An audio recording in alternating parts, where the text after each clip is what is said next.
Mo kasi in university, you're there to, let's say, of course, you're there to learn, you're there to get a higher education, and even right now, na may Senhai tayo, and the point of Senhai is for exits. We have higher education, employment, entrepreneurship, and middle skills development. Parang ang perspective kasi pa rin is that for you to become successful, you have to get a corporate job. Which is quite recent na nagiging, na nagiging different ngayon sa university. So even the concept of ATBI is something na unheard of in the university or in the academic sphere, let's say a decade ago. So ngayon, medyo ginagawa na rin siyang option. So hindi lang, let's say, after you graduate university, you're going to be having a corporate job. You have an option to learn how to start a business or a startup, do all of these things so that you can be successful without becoming a corporate slave, so to speak. So TBI is a facility where startups are hosted and business development services are provided. So yung difference kasi ng startup, and I guess na-mention na to dati, is that there's usually an innovative approach with regards to TBIs, and that's why usually mga TBIs natin is nakalagay inside of universities kasi it's a hotspot of very good ideas from young people. So for those na, let's say, they might not want to go to the corporate world after they graduate, but rather they have these really great ideas, and they would like to make them profitable, make them sustainable, nandun po kasi sa TBI. And another main frustration that we have in the academy is that yung mga research papers, so let's say, yung mga anak po kayo or na-experience ko po to dati na, okay, gagawa kami ng thesis, gagawa kami ng feasibility study, ng capstone, kung ano-ano man yan. It takes them months. Sa amin sa UC, it takes us at least 6 months. Sa senior high, if I'm not mistaken, isang taon talaga nila ginagawa yun. So the problem there is, after the 6 months, after the 8 months, after the 1 year, saan mapupunta yung mga researchers nila? Nakapublish sa library? Or, in best case scenario, they will be presenting it in research conferences. So parang nagiging echo chamber lang siya. So isa rin sa mga gustong gawin namin as part of the TBI is to turn those ideas, yung researchers nila, na very impactful, and then turn them into or provide them to, let's say, organizations, like for example, MSMEs, and then make them more impactful that way, instead of nakapublish lang sa library or nakapublish lang siya sa isang journal or conference. So yun po yung purpose ng TBI. So this one started in 2019, and then it ended in 2021 with regards to our UST funding. Meron naman po yung KTTO namin, it started 2020, it also ended 2021. So ang purpose naman ng KTTO natin, as you can see right here, it serves as an interface between the talent and technology house in the academic institute and broader community. Ang note lang naman po dito is technology transfer. So the idea right here is that may research yung mga students natin or may research from the academy. May isang organization, like an MSME, that will be able to benefit from that one. How do you facilitate or how do you manage the proper turnover of those technology or those knowledge towards the organization, like an MSME? Kasi let's say, we want na it would be both beneficial for both parties. So for the students, of course, may mapupuntahan yung mga researchers na ginagawa nila, but at the same time, they're not being taken advantage of by the organization. So for example, ibibigay lang nila ng libre. Sa amin sa IT, we have a lot of cloud systems. Meron kami parang mga miscellaneous costs na minsan, sino-shoulder ng estudyante na binibigay lang sa may organization. Well, that's good for the organization, but we have to remember, these are students, pero yung mga parents nila, so, yung pera na, let's say, dapat for their education, napupunta na siya sa may tech transfer. So, para sa amin, hindi yun makatawad. But at the same time, for the organization, they may not have time or the resources to do the research and development, so they'll just let the students. Or we can just have a student who is interested in their R&D do for that. So parang ang point nito is to have a collaboration between the academe and the industry. So itong dalawang organizations na to, they ended in 2021 for us at UC. Pero the university has decided to turn it into something that's organic. Ibig sabihin, nakalagay na siya sa loob ng university. So with that one, we have the Innovation and Technology Transfer Office that aims to drive the culture of innovation by providing business and technology transfer opportunities among faculty, students, alumni, and the community. So I'll get back to the organic one kasi may mga inferences po yan. Another thing that you need to know about TPIs is that meron po kaming tinatawag na banner program. So ang banner program is like a specialization. The reason for a specialization is that number one, para ma-maximize talaga yung resources ng university instead of, let's say, having multiple facilities. So meron kami for food, meron kami for, let's say, engineering, meron kami for IT, na parang very small scale lang sila. So let's say in terms of impact, medyo hindi siya ganun ka-impactful. But instead of focusing on just, multiple things, we just focus on one so that our impact is more impactful. Second is that parang hindi kami nagkakainan ng mga different TBIs. So currently in Benguet, we have around 4 TBIs. So we have us, the University of the Cordilleras. We also have our members from St. Louis University and the University of the Philippines, Baguio. And then we also have one from Benguet State University. So sa amin po, ang focus namin is on information technology innovations in the field of criminal justice. But since we are now an organic office in our university, we cater to all types of specializations. So you'll be seeing later may mga specializations din po ang different universities. So with that one, ito po yung layout of the UC Into. So currently we are situated in the Ligarda campus.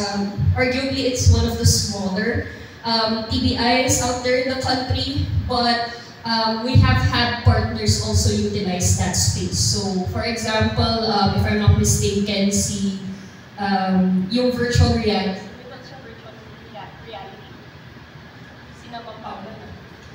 Ma'am Paula's startup, they actually conducted a series of write-shops, mga workshops, and hinold nila dito for free.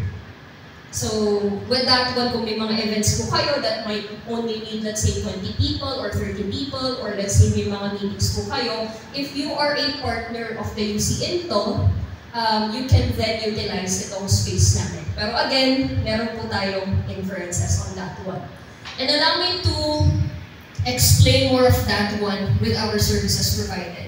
So currently we have 10 services that are provided. 6 are from the TBI, 4 are from the KTTO.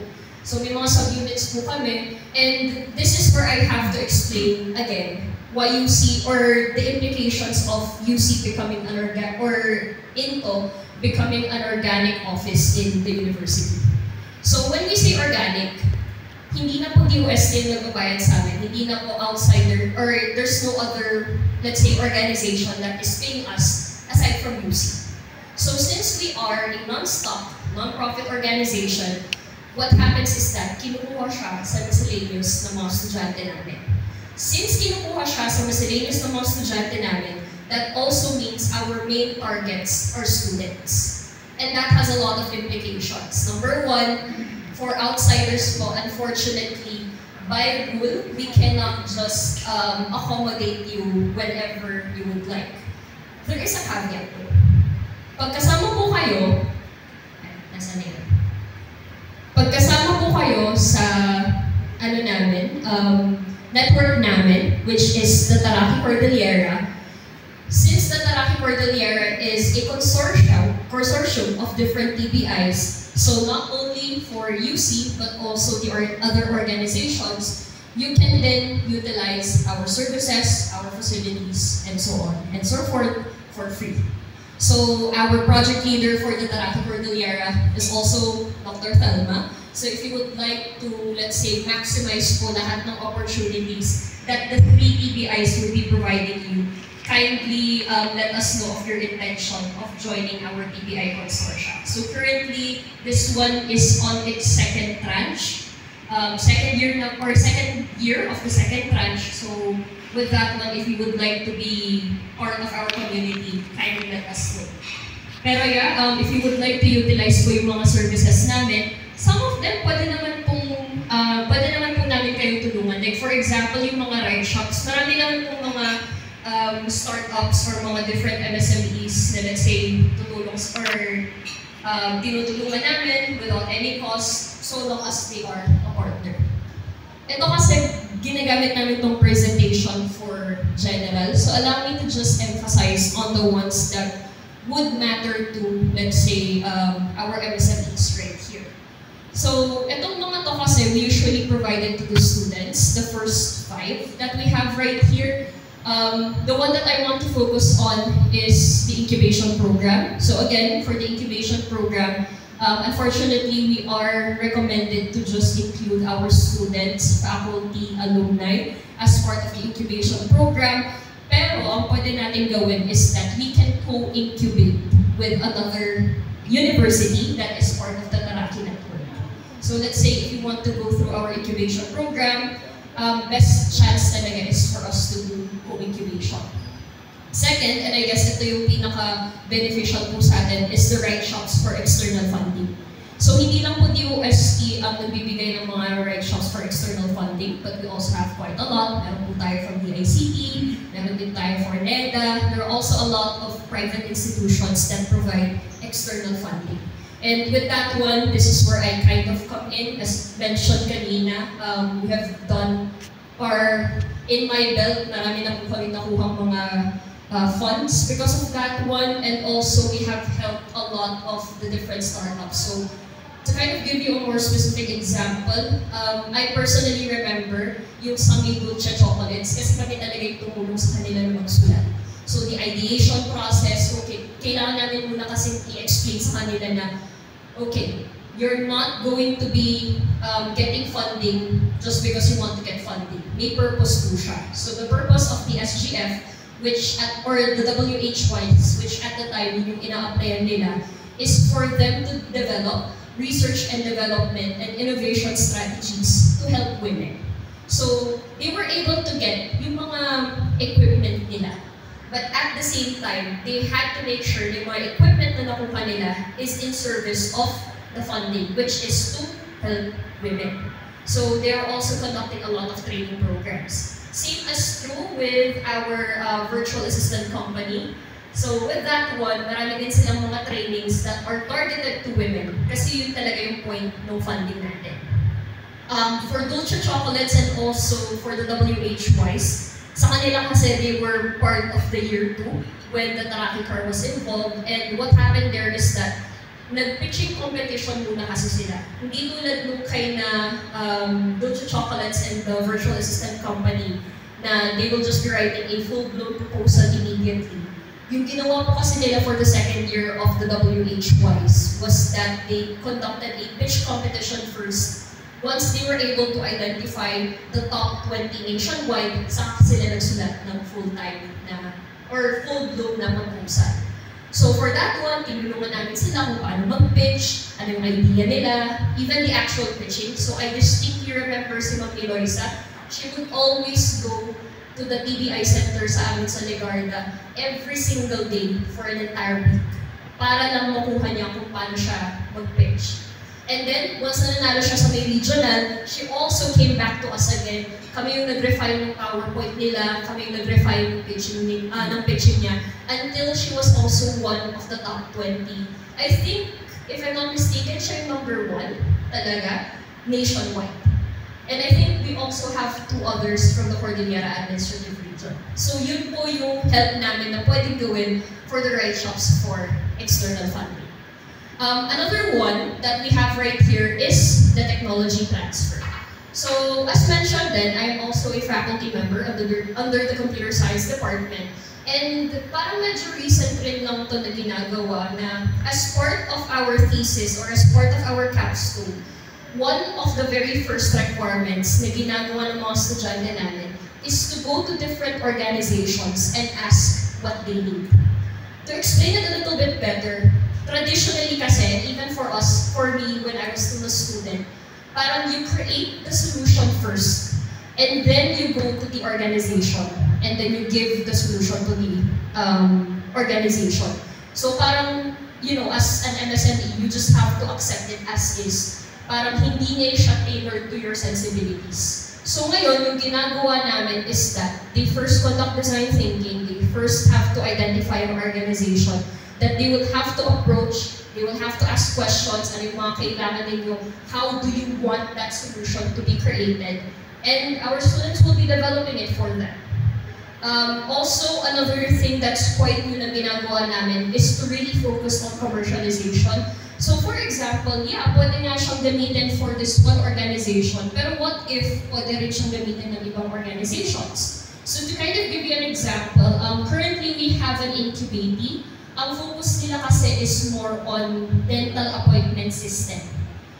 Basically, gumagawa sila ng mga appointment system for dentists, and it's really tailored to dentists kasi lahat nandun. So, the appointment system, meron din yung, let's say, dental records. So, if na-try nyo na, or if you remember po kung pupunta po kayo sa dentista, they have like an entire record of your teeth, tapos nakalagay dun yung parang, yung topography ng teeth ninyo, tapos sasabihin, okay, itong ngipin na to, pinabunod niya dati, itong ngipin na to, pinapasta niya dati, mga ganun. So lahat yun kasama sa system namin. Or rather, sa system nila. There's also educational videos, kasi yung nasabi din nila is that medyo may nervousness for a lot of their patients na hindi nila alam kung ano yung procedure na gagawin sa mga ngipin nila. So there are videos, there are also educational, let's say, content that would then explain, okay, ito yung gagawin namin, ganito, ganyan, may visualization, para mas magkaroon sila ng, they would, let's say, become more confident sa mga procedures na gagawin ng mga dentist sa kanila. So it was originally created for one organization. Pero nung showcase namin sa SM, we found out that there were actually a number of other dental institutions that would like to utilize them. So we're currently working on intellectual property protection as well as, let's say, proper licensing for technology transfer. So, before muna sila mag-technology transfer, ibibigay namin to other organizations. Of course, they have to protect first their IP. Usually sa amin kasi it's copyright, so automatic naman na po siya. Medyo iba po for patent, pero for copyright, medyo madali po sa amin since for IP. Pero it's just a way for us to be able to formalize it, and then afterwards, it will be transferred to the appropriate organizations. So, yun po yung mga services namin. Medyo bilisan ko lang po with regards to the output. So, for reference po, this is also quite new. The University of the Cordilleras is one of the few universities that provide technopreneurship across all undergraduate programs. We believe that innovation is something that can be done regardless of the field of study, and therefore in-offer namin sa lahat ng undergrad programs. Typically, if you try to look at other universities all over the Philippines, they would just offer it in their IT program, business administration program, engineering program, so hindi po siya ang lahat. Sa amin po, lahat talaga. We also have right here seminars, webinars, trainings, and workshops. So we attend workshops, we also create workshops. So as mentioned, in the interest of our MSMEs right here, tumutulong din kami with different write-shops for USD proposals. So we are part of Taraki Car, and we help with regards to yung mga write-shops for the Startup Grant Fund. We also help with the WH-WISE. And if there are any more na mga write-shops na you would like to let us know, kindly let us know, and maybe we'll help you with that one. Next one, we also have partnerships and engagements. So we are also tied with a lot of startups. We are also tied with a lot of government organizations that can perhaps assist you with that one. And this one is very crucial with regards to yung design thinking. Kasi for design thinking, we don't just ask, let's say, yung mga customers natin, but we might also want to ask yung mga government officials natin, okay, is this within our regulations? Is this within the proper ordinances? Ano yung pwede namin maging roadblocks when we are going to be implementing this innovation. We also have right here, skip ko na lang po to. Ito po yung results namin for our incubation program. As of now, allow me to just explain this one a little bit. And ito actually nagiging frustration din namin with regards to universities. So for us kasi, as mentioned, since we are an organic university, our main clientele talaga are students. So wala kami magagawa doon, silang nagbabayad sa amin. However, the difficulty with that one is really the culture. Kasi when you go to a university, when you send your child to a university, you think, okay, I'm going, mag-aral ka ng mabuti, you're going to be graduating, and then you're gonna get a job. It's usually like that. Whether we like it or not, siguro, iba po yung mindset natin sa MSME community. Pero let's face the fact na generally sa Pilipinas or traditionally, ang mindset talaga natin is you go to school so that you get a job. So very appreciative talaga kami for MSMEs speaking out na, okay, we want our children to also become more, to have an entrepreneurial mindset. Kasi admittedly, that's a very recent idea, even for us at the academy. So ngayon, yun talaga yung struggle namin. So even though ang dami namin incubatees, if you try to look at the actual results, wala masyadong startups kasi ang iisipin nila, ang nangyayari kasi is that, okay, it's part of our requirement. Whether that's a requirement for their thesis or the Techno 100, requirement yun. After the sem is done, hindi ko na siya papansinin. I have other subjects to think about. I have to graduate. I have to find a job after I graduate. Which is such, yun nga, it's such a waste of potential. It's like you're shelving your research into a library, and we don't really want that to happen. So with that one, yun nga po, we're very appreciative for the MSMEs right here na nag-iiba na rin yung mindset natin with regards to just because you get into a university automatically means you have to get a job. It's not like that. Kailangan, to some extent, not everyone is meant to be a corporate slave. Some people are meant to create businesses. Some people are meant to make startups that not only make it so that they can help other people, but at the same time, help themselves. Kasi yun yung way, yun yung pamumuhay talaga nila. So yun po, allow me to just explain bakit super baba yan. And then for our incubation program, as mentioned, in terms of revenue generated, medyo mababa din siya. To be honest, as I've mentioned, wala talaga muna kasi entrepreneurial mindset, so we're really working on that one. So talagang ang marami sa amin is the investments received. Actually, sa may crime experience, wala pa siya dyan.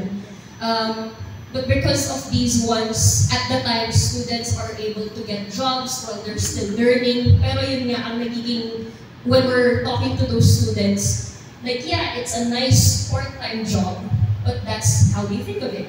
It's a part-time job. Kasi sabi ng nanay nila, it's just a part-time job. Once you graduate, you go to the corporate world, which is such a shame. I'm not particularly saying that if you want to get into a corporate job, I mean, technically, even though academic kami, you can consider us as part of the corporate job. That doesn't mean if you're part of a corporate job, that means you're, not you're bad or whatever. It just means that we're trying to give our students more options. Kasi not everyone, some people want to be in corporate, wants to be in corporate, other people would like to create their own startups, other people would just like to get into investment, and that's very much fine. As long as you're living your life or as long as you're not hurting anyone, the way on how you generate income is not really of our concern. And that's kind of the cultural shift that we're trying to break with the development of our TPIs. For IP protection, as mentioned, since ang focus talaga namin is more on IP, marami kami with regards to copyright, but now we're starting to get into utility models, trademarks, and even for industrial design. So even if natapos na yung partnership namin with Dolce Chocolates in terms of external rights help, we're also helping them in terms of developing their industrial design.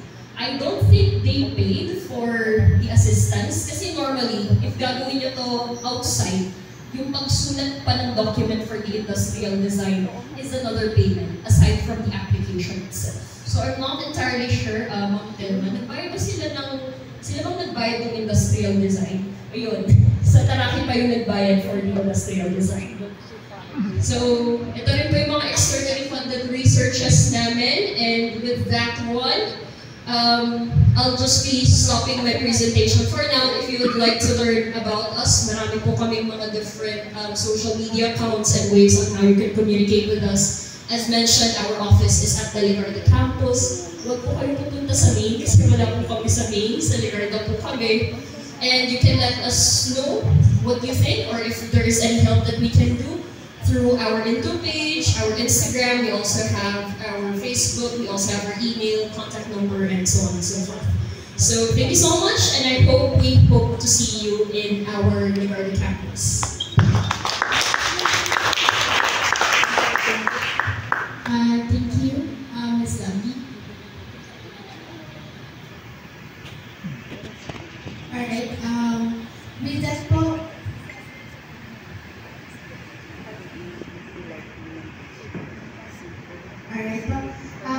po, of course, we'd like to give another warm round of applause to Ms. Lovely.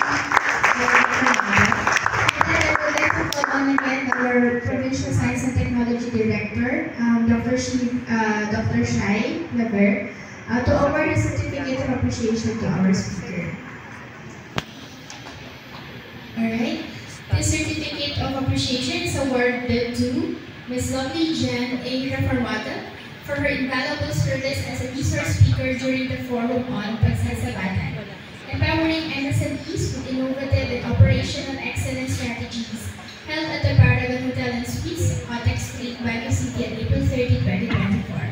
Signed by our Provincial Science and Technology Director, Dr. Sheila Marie B. Sinaclarer.